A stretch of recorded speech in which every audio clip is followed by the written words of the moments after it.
Rosario Vampire is one of the more recognizable harem anime of the late 2000s. Before the likes of To Love Ru and High School DxD, this show was based on a manga that hardcore fans point out as having untapped potential to make a great anime. The adaptation we ended up getting in 2008 from anime studio Gonzo, best known for shows like Afro Samurai and Full Metal Panic, is one with a legacy that has slowly drifted away as time passed on.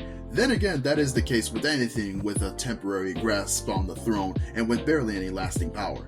If you've never watched the show before, I'll give you a rundown. A teenage boy named Skune is drafted to a private school exclusively for monsters, where he bumps into Mocha Akashiya, who looks to be the most precious waifu you could imagine, but when her necklace is removed, she's a kick-ass vampire. She also relies on Skune's blood as an energy source while he comes into contact with Kurumo the succubus, Yukari the witch, and Mizore the snow fairy, all of whom are after Skune and trying to be his number one. Season 2 mixed it up a bit with Mocha's sister Kokua enrolling in the school and attempting to push Mocha into being her vampire self permanently, completely disapproving of the sensitive and loving waifu others know her to be. Both seasons had their fair share of drama, like Skune having to hide the fact he was human, Mocha's split personalities being separated, among many others.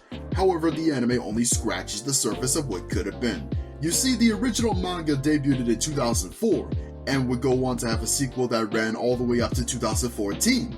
That's a lot of time between the anime's finale and the conclusion of the manga. During this time, it's said that Skune learns to man up some more, similar to Issei's character development in High School DxD. The manga progressed so much that it feels empty knowing that the anime had only adapted the first of what could have been quite the journey.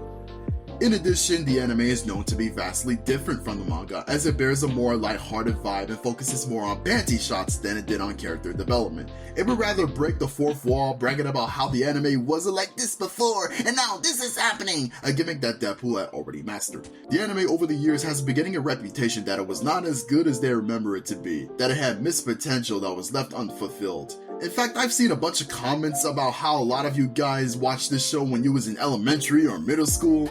To be fair, I was a rebel too. I was watching Beavis and Butthead at 6 years old, so ha! And y'all were sipping over Mocha or Mizore just like those two boys, all like, whoa, she could be my waifu. But in all seriousness, it's been made clear Rosario Vampire has seen better days. Several other anime, better ones at that, have took its place, and now it's just a curious piece of history. Now me personally, I got a kick out of the first season and enjoyed it for the wacky harem series it was. It took me a while to get used to the second season though, and Kokua was just insufferable to watch the first time around. But over time, it does have a nostalgic factor to it, and knowing what has been missing from the anime adaptation, I truly believe Rosario Vampire needs a reboot. I do believe that time is ripe for it. Even though we are living in a more saturated market for anime these days, in a few years' time, I'd love for a studio to see the potential of the series and give it the adaptation it rightfully deserves. If Urusei Yatsura was given a reboot and so did Evangelion, I say give Rosario Vampire another shot. How do you feel? Does it deserve another adaptation, or should it stay back in 2008 and left to collect dust? Let me know what you think in the comments. Like this video and subscribe to the channel, and I hope you enjoyed this commentary. Thanks for watching.